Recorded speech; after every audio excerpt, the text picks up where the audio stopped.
Hi traders, and welcome to today's Pepperstone presentation on rules-based trading. Today we are going to look at a simple but effective approach to consistently place appropriate trades using a rules-based trading system. We will discuss the things that a trader must do when placing every trade that they identify.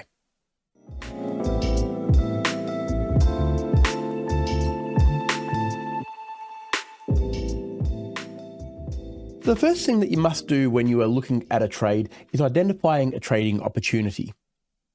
Then we need to be looking for the entry criteria. Following that, we need to be looking at the appropriate exit criteria.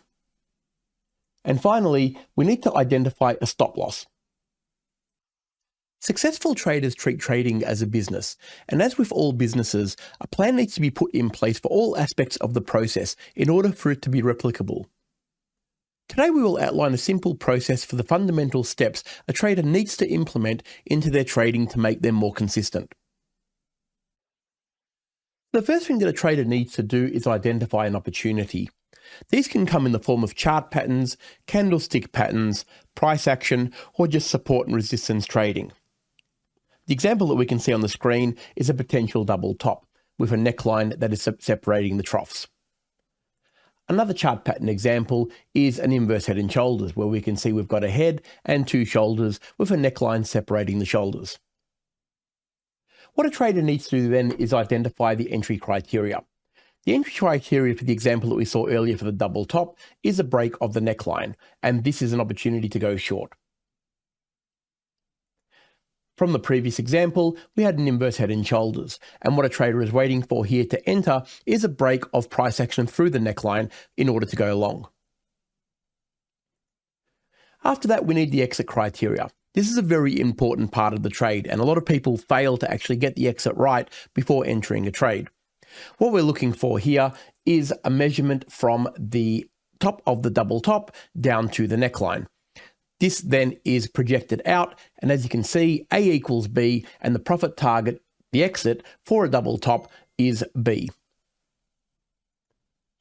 In the previous example, the inverse head and shoulders works a little bit the same, where we measure the top of the head to the neckline, and then that gets projected out, and as you can see, again, A equals B.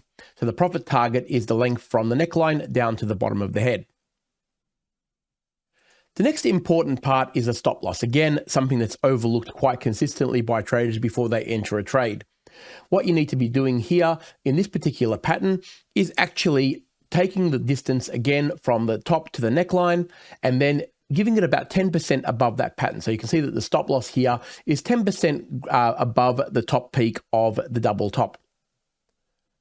In the inverse head and shoulders example, a similar process is applied, where we take that distance of the profit, we take a 10% variation, and we add that to the right shoulder. So really, the return on a inverse head and shoulders is actually better than the double top pattern because it's actually measuring from the shoulder, not from the head. So that's generally going to give you a return that is better than 1-to-1.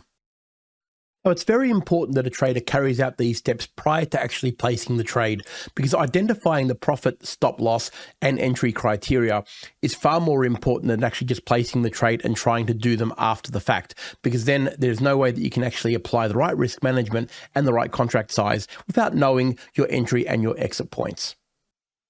In this presentation, we learned about the trading opportunities and how to identify them. We learned about the entry criteria and why it's important to know when to enter the trade. We learned about the exit criteria and how to work out the exit criteria for a double top pattern and an inverse head and shoulders pattern.